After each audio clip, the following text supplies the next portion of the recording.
Thank you, Ash. Hello, everyone. And I'd like to thank Ash for giving me the opportunity to speak here today. And I'm going to be talking today on wireless strain measurement for system for productivity improvements, and specifically focusing on a new product line that we've developed for the oil sands industry that we're now expanding into other industries as well.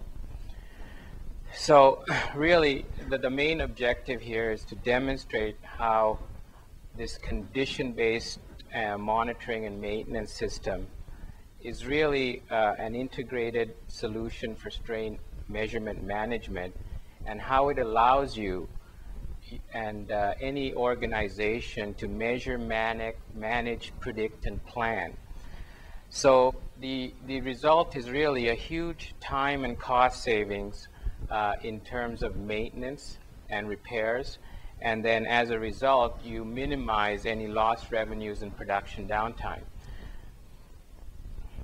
So really the goal of this project was to address some corporate objectives of our main customers, which was really to maximize responsible revenue generation in the oil sands industry, increase shareholder values, increase production, and also safety. And at the same time, minimizing downtime, environmental impact, and damage to brand reputation. So there's an industry reality, and I'm sure most of you are aware of it, that maintenance is critical for all types of industrial equipment, and it applies in our daily lives as well, from doing an oil change on your car periodically.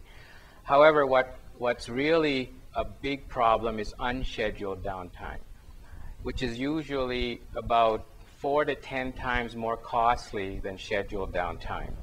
And as the size and cost and the critical nature of the machine increases, so does the importance of optimal maintenance.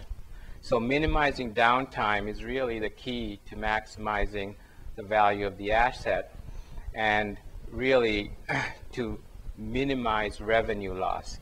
So you increase the mechanical availability of a machine, you generally reduce the revenue loss. And this is a huge number.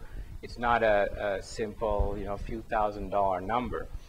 In 2009, the estimated industry loss in the oil sands industry alone in Fort McMurray from equipment downtime was $6.5 billion. So really, it's a huge problem, and the goal is to minimize this downtime, but with condition maintenance. And that's similar to instead of changing your oil in your car every 5,000 kilometers, you change it when it needs to be changed. Maybe sooner, maybe later, depending on your driving conditions, your environment, and the type of driving you've been doing. So the solution to minimizing a lot of the downtime is really to monitor structural integrity. A lot of the failures are a result of structural integrity failures.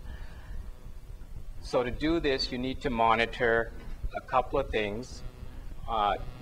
Generally, strain is one of the main things that gives you an indication of the fatigue of a piece of equipment, and that's what we're focusing here on today, based on what our customer has told us that is the main problem.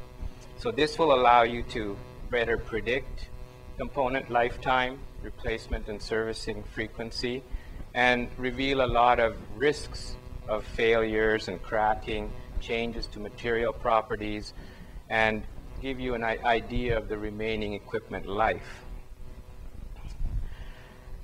So just a quick summary of maintenance systems. There's, your corrective maintenance, which basically means run it till it fails and then fix it, which is very expensive generally. There's planned maintenance, which can be done as preventive maintenance on a time period schedule, or condition-based maintenance when it needs to be maintained. And as you move across this chart, you decrease the failure rates and system downtime because you're maintaining things more optimally. So wireless data acquisition is a big thing for monitoring. I think even Zedai talked earlier about getting data and so on wirelessly. But doing this in a cost-effective manner is not that easy, especially in an environment like the oil sands where electronics are subjected to such huge forces and harshness. A component could get covered in 8 inches of bitumen and it still has to function.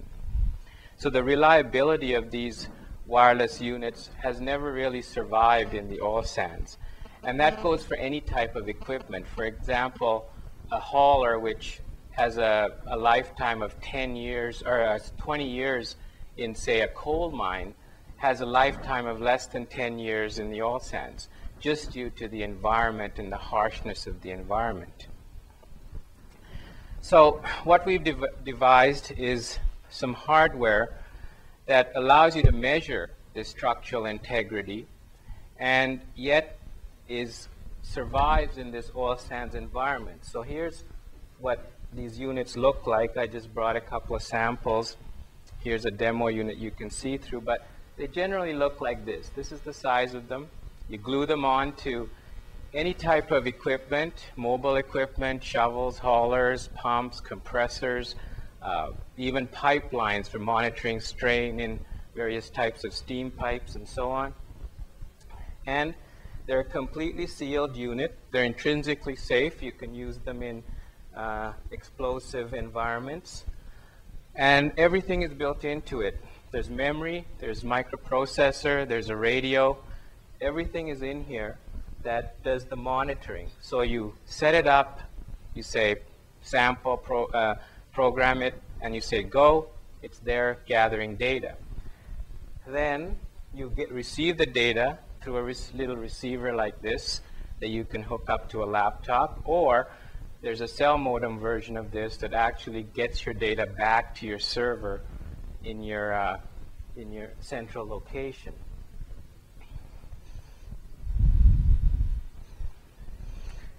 And so hardware is great, but that doesn't really do much. If you go talk to somebody at most companies, they'll say, well, we've got gigabytes and gigabytes of data. What do we do with it? So the idea is to provide a complete solution. And so what we've developed for the customer as well is something that actually analyzes the data in real time. So this is the raw data that most people would see with the system that measures strain. Now an operator looks at this and he doesn't really know what's going on. So what you have to do is, it's a fairly complicated algorithm, but you process it and then you get an idea of the fatigue in the equipment, and then using certain rules and well-established mechanical engineering techniques, you can basically predict the remaining useful life of that component. The other thing is service. Now, to mount a strain gauge, which is a microfoil device that looks like this, is ideally a 23-step process. And so it's not simply just slapping this on. So most operators in -40, putting on a strain gauge isn't their forte. So what we've done is we provide a complete solution. We have trained installers that actually do the installation, set up everything, and then the person gets their data back at their desk. And the data doesn't look like this. The data looks like this with a big red number that says replace in 1,000 hours. So it's really a complete solution for the person to do predictive maintenance. What are the applications? Well, in the oil sands, there's a lot of things we can monitor. Fatigue, cracks, bolts. Here's an example of a bolt with a built-in tension sensor. So you mount this and it wirelessly transmits the tension on the bolt back to an operator. When the bolt gets loose, he gets an alarm that says go tighten the bolt. If you don't like to use a bolt, you can use a washer that effectively does the same thing. So really giving the operator a tool that provides a useful mechanism for him to do maintenance. So let's just look at a quick example. So crack sensing in haulers. A hauler at any given time has over 100 feet of cracks in the chassis that are monitored manually by an inspector. At any given time, 30 to 35 haulers, 25% of the fleet for our customer is down. Each hauler costs $5 million, so that's $150 million in assets that's down at any given time. There are 5 to 10 new cracks per week. 3 to 5 are critical and need to be repaired. Scheduling a repair based on the number of service bays they have takes about 2 weeks. So if you want to either keep that hauler down for 2 weeks, if you want to send it out, you have to actually send an inspector to look at it every day, which causes about 1 to 2 hours of downtime. So with crack monitoring, there's no daily inspection, no downtime. Repairs can be scheduled at the next service cycle. There's a 400% ROI with respect to inspection cost savings, 174% ROI with respect to repair cost savings, and $400 million in increased production. Similarly, for a shaker, one failure produces a loss of $6 million. So it's a huge ROI of over 200% to monitor the bolts on these things. And here's an example, some stuff mounted on the shaker. You can see over time how the bolt gets loose. So really, the whole concept of this product line, to summarize it in a few words, is to repair when convenient, which is the most cost-effective way to do a repair. Thanks.